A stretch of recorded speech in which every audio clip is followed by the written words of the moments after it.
You're such a genuine gem. Thank you for clicking on my video. I'm Brooke McKenna, but today's case is a solved one about the Christmas Eve Costco murder. Now, this is a fast-paced case that began on a holiday, a well-thought-out celebration planned by two different people, one with the best of intentions and one with murder on their mind. By the way, I post so much content like this. It is my absolute passion to share these stories, and I mean no harm or disrespect when I do so. So if it's something you'd like to support me in doing, all you have to do is make sure you are subscribed with the post notification bell on, giving this video a thumbs up, and leaving a nice comment down below. I also want to say thank you all who have been getting my merch. You lovely people look so beautiful in every single piece that you try on, and I love seeing you guys in it. So if you want to be featured on my channel, all you have to do is get a piece of merch and then tag me on Instagram, and I will put up your picture here. Thank you all so much for your support. Now let's get back to the story.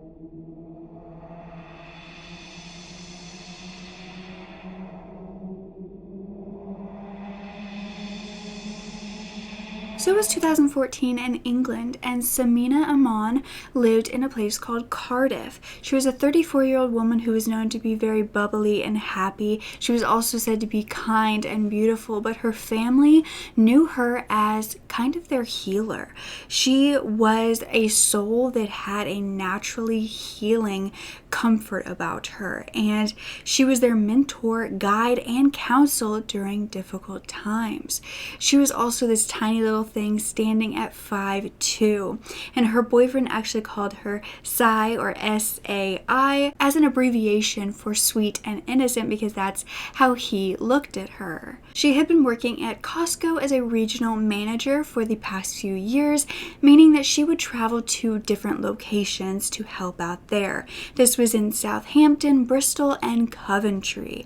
But the day after Christmas, Sameena had planned to go to her family's home for Boxing Day. Now, she would actually never make it to their home in Essex. Her family immediately contacted the police after she didn't show up, because she was one to show up when she said she was going to.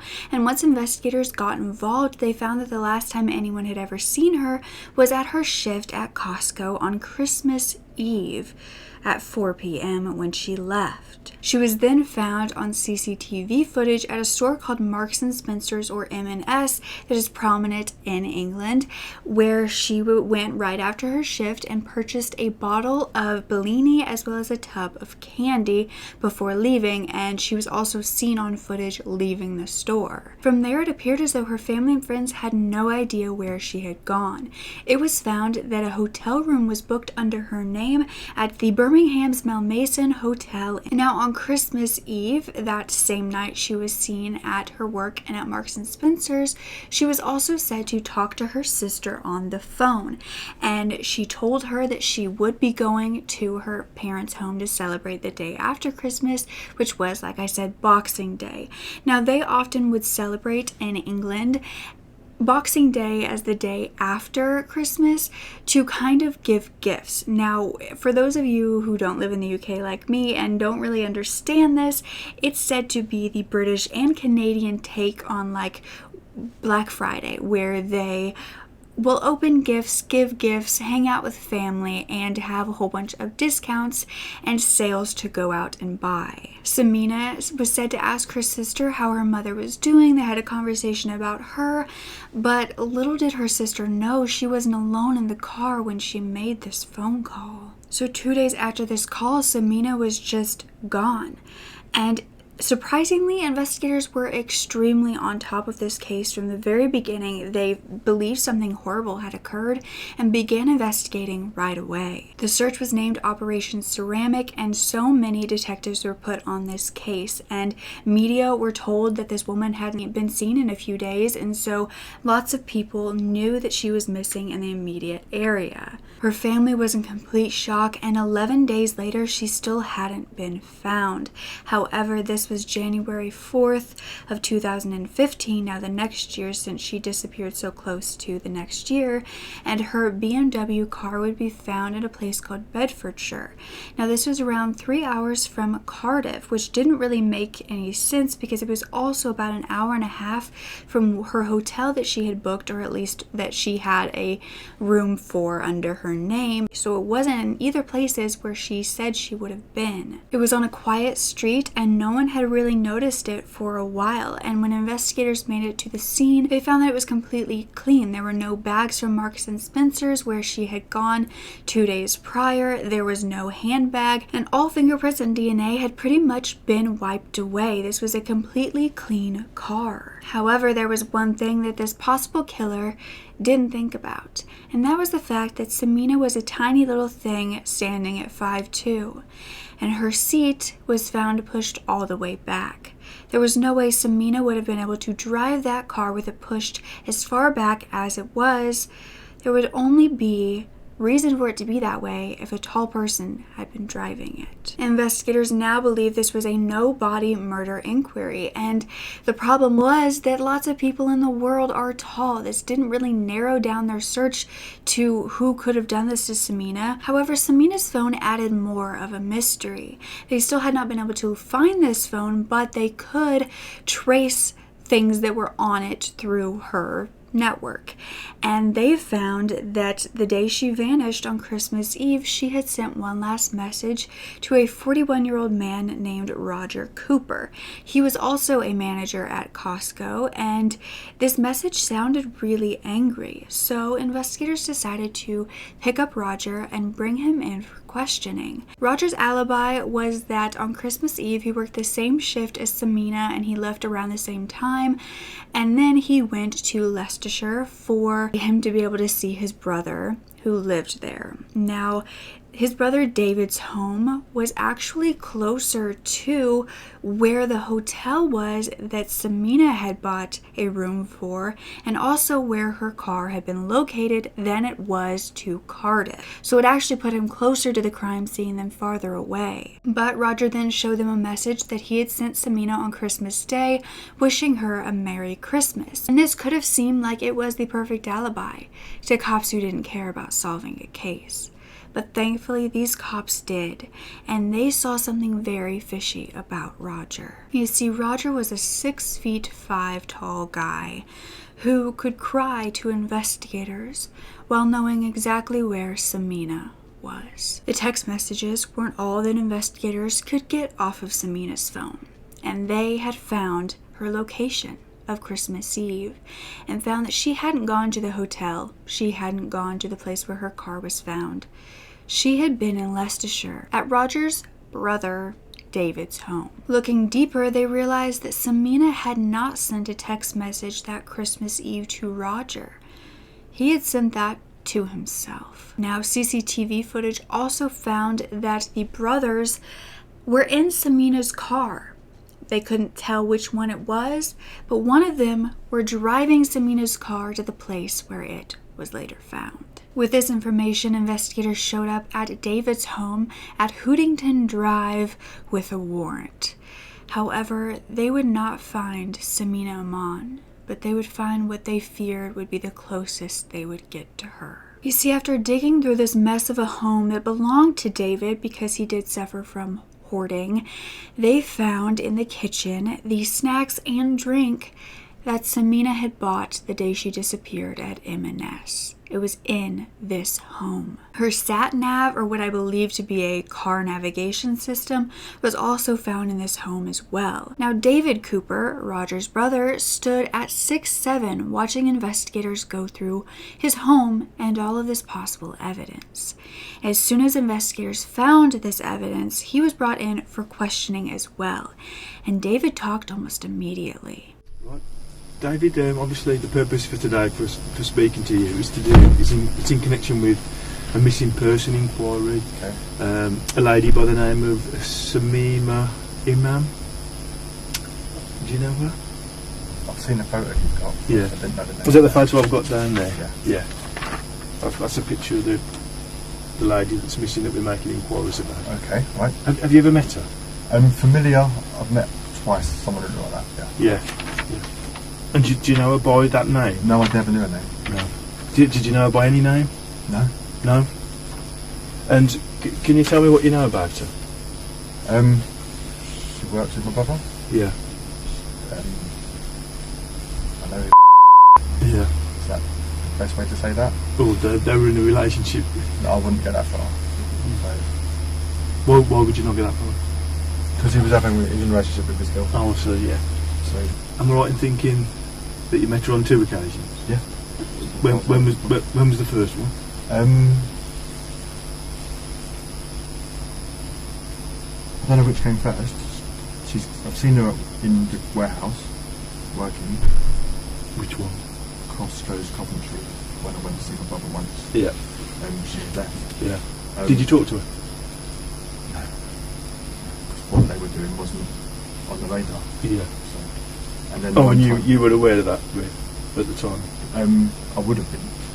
So that must be the second time. So she's been. He took her for a meal on a restaurant floor. Yeah. Were you aware that he was seeing her before he came to the restaurant? No. So that was that the first time then you'd ever seen or heard anything about her?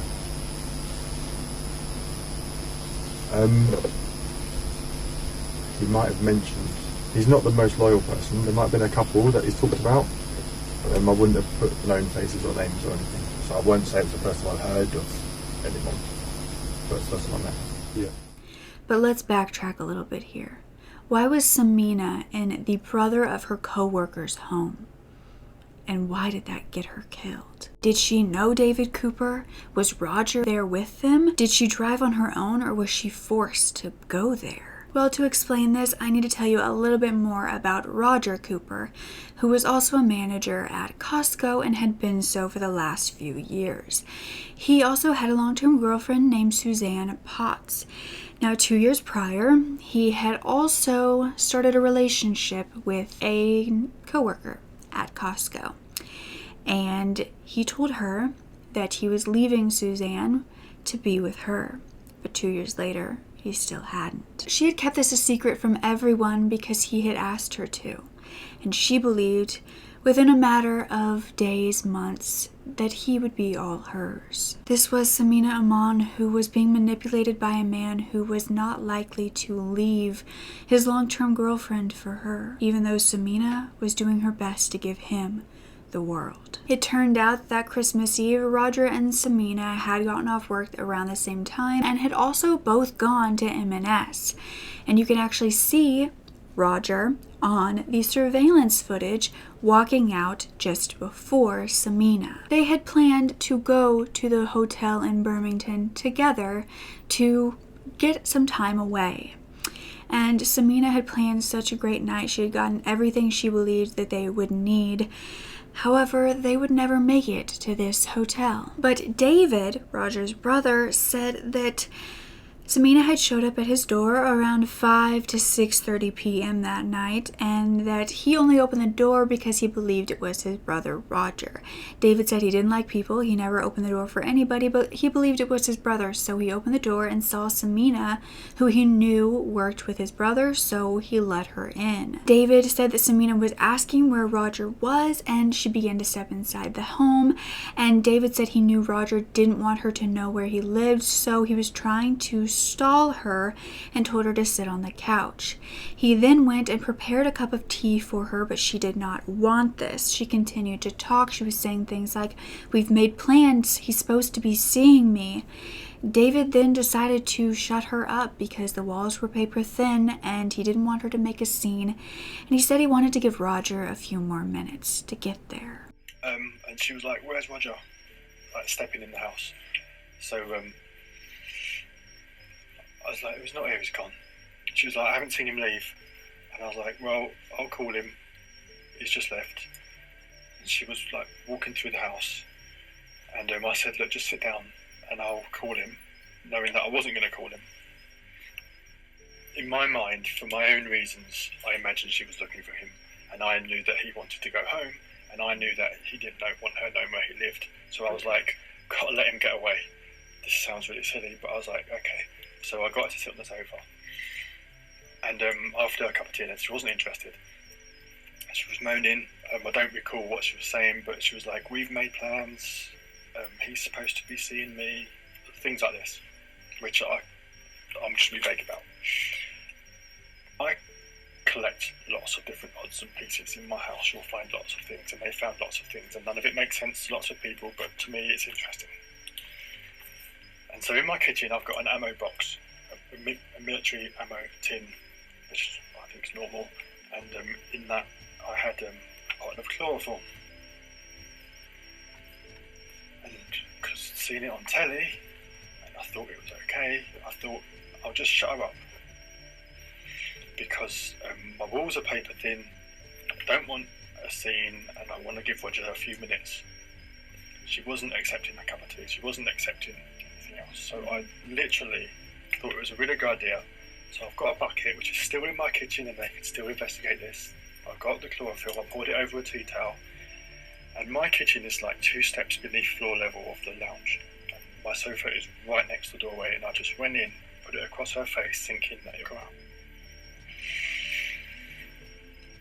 And as stupid and naive as it sounds, I did think that it would just buy me some time, because I don't know how long they stay unconscious for.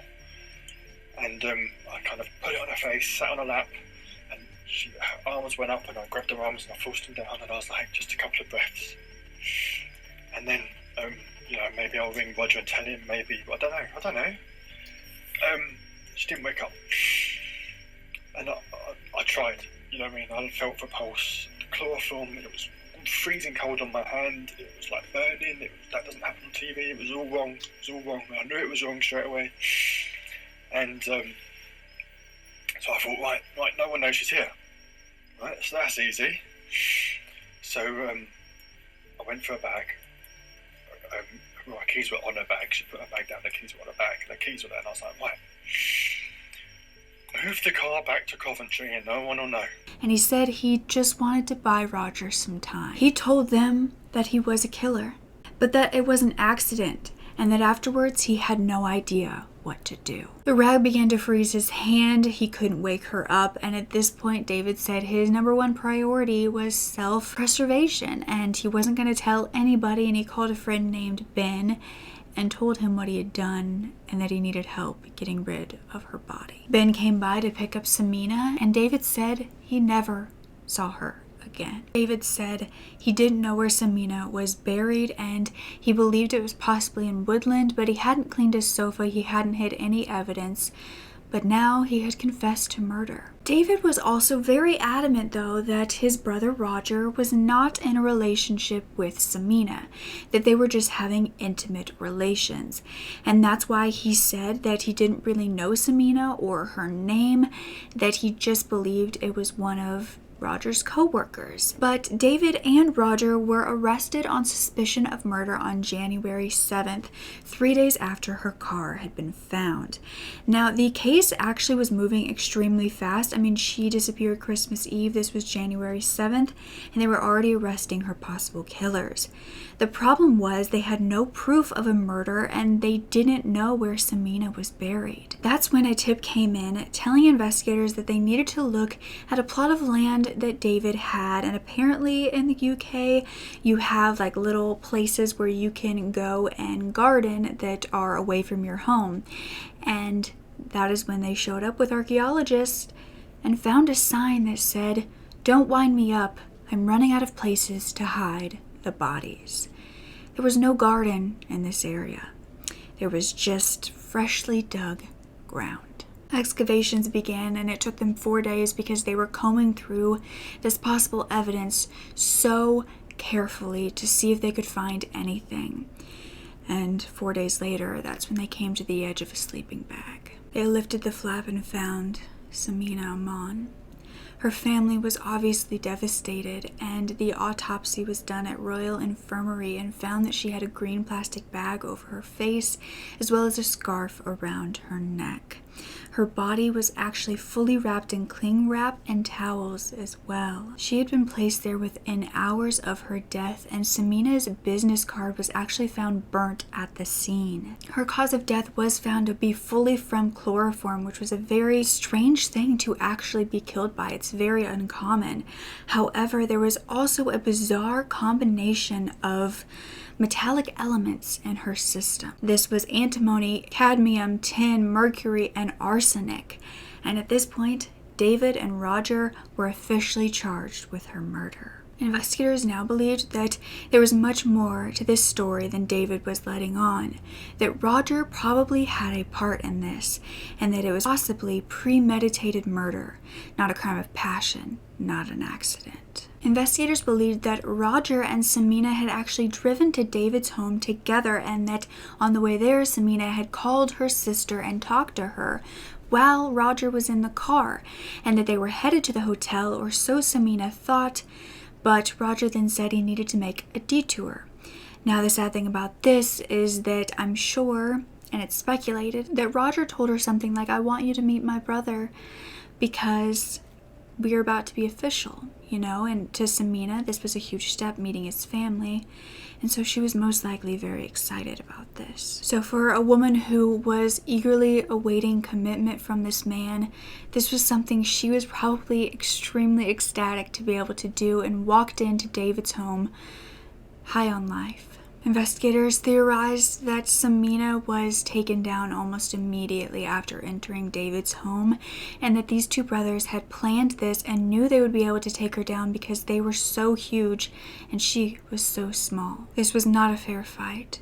She was then drugged to the point of death with this chloroform, and this was the ultimate cause. It was believed that after an hour and a half of being at this home, she was completely deceased. And that's when investigators believed that Roger headed back to his home and left his brother David to clean up the mess and to get rid of Sameena's body.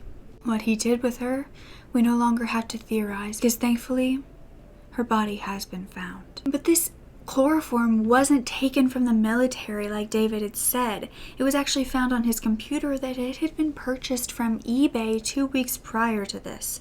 And David's original story was quickly unraveling after this. It really appeared as though he was willing to take on the full burden of murder to excuse his brother of having anything to do with it. Investigators wondered if David placed this order on eBay, or if Roger had used his computer to implicate him even more in the murder later on. The case went to trial, and that's when David really began to unravel his own story, and he said that he had actually found Sameena's body after she was already deceased, after being asked to move a car.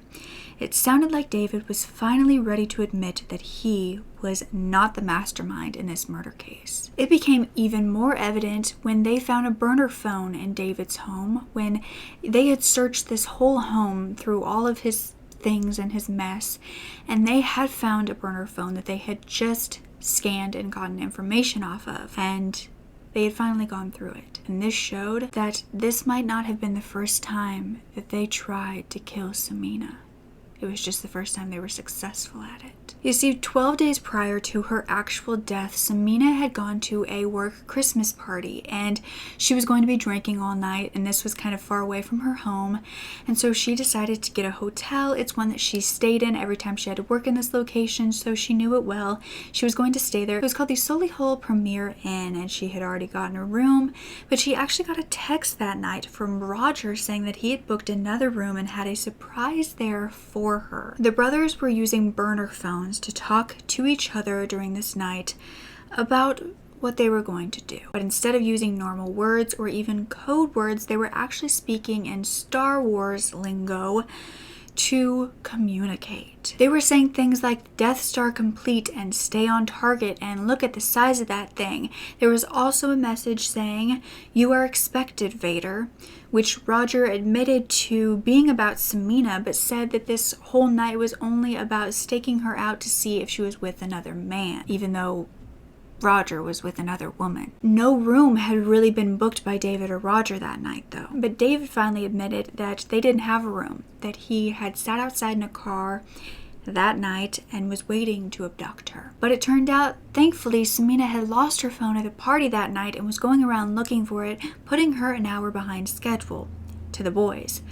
And when she didn't arrive there, they continued to wait, but she finally did, and she had been driven by a cab that took her right to the front exit, making it very hard for her to be abducted.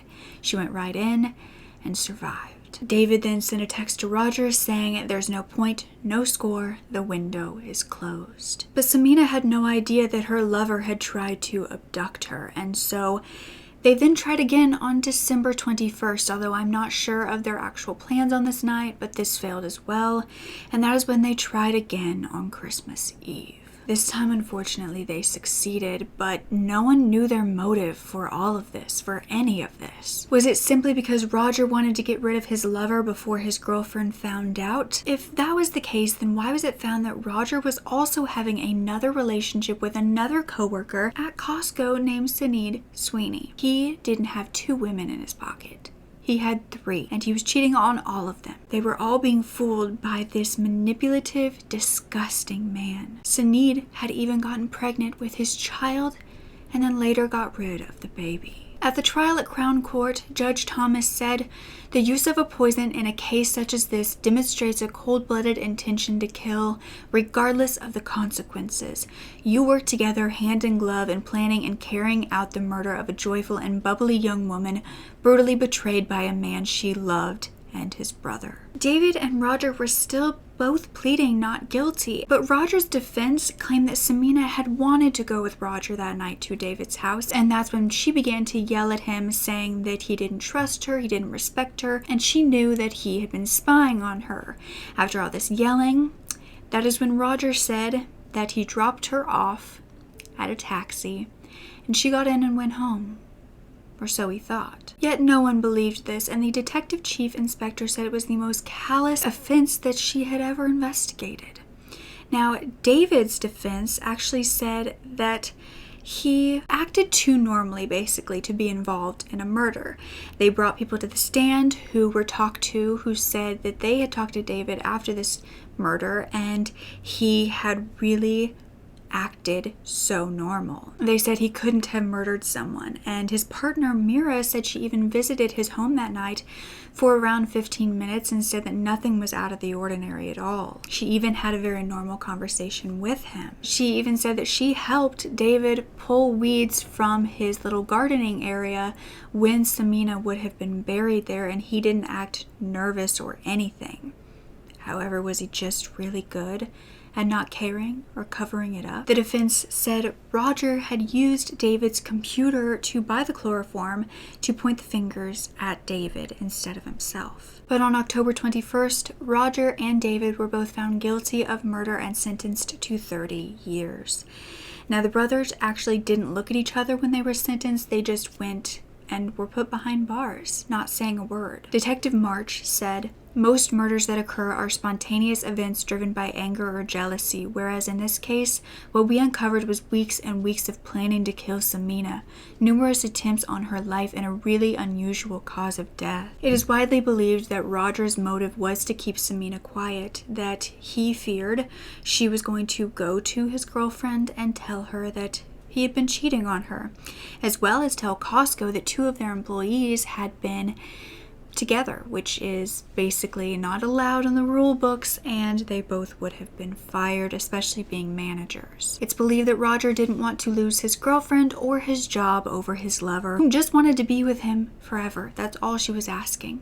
And he chose to take her life instead of admitting his mistakes. And then he chose to get his brother involved as well. I want to make it clear that Sameena wasn't this deranged girl who was trying to get with a man who was showing her no interest at all. Though even if she was, she wouldn't have deserved to be killed for that.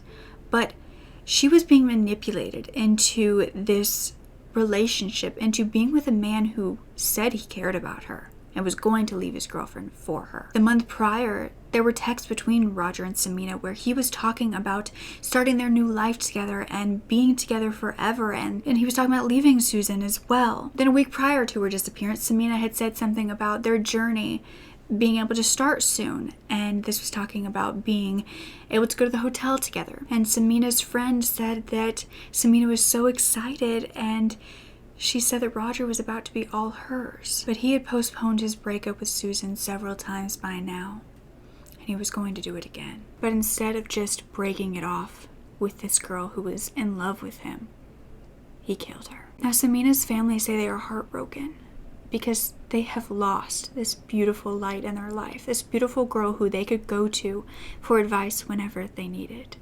And now that they need it the most, going through this loss, she's gone. They say they're constantly triggered by road signs that connect to her case, and it just brings back horrible memories. They say that everything in their life has been affected by what happened to Sameena, and now they fear for the safety of their children and their grandchildren. Every time they leave the house, they don't know what's coming for them, what's going to happen, and they don't want them to live in fear, but they don't want them to be unsafe either. Family says that they miss her in so many ways, and they hope for so long that the police were wrong about her being a possible murder victim. Do you believe we have the true story about what happened?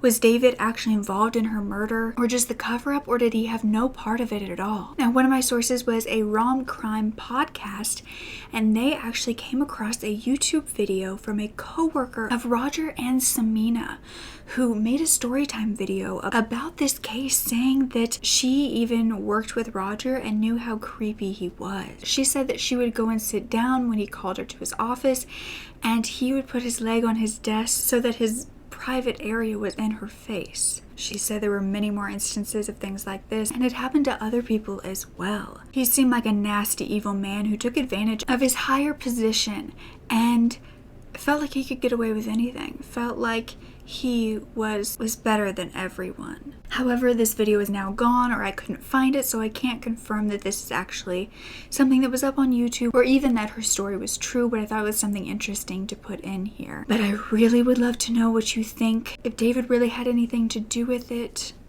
or if he was even manipulated into covering up for his brother as well. But I do hope that the Iman family has a wonderful Christmas, and I hope that they were filled with peace, and even though it's painful, they know that Sameena is looking over them. Don't ever forget to speak up. Your voice is powerful enough, and I love you to absolute pieces. Okay, bye.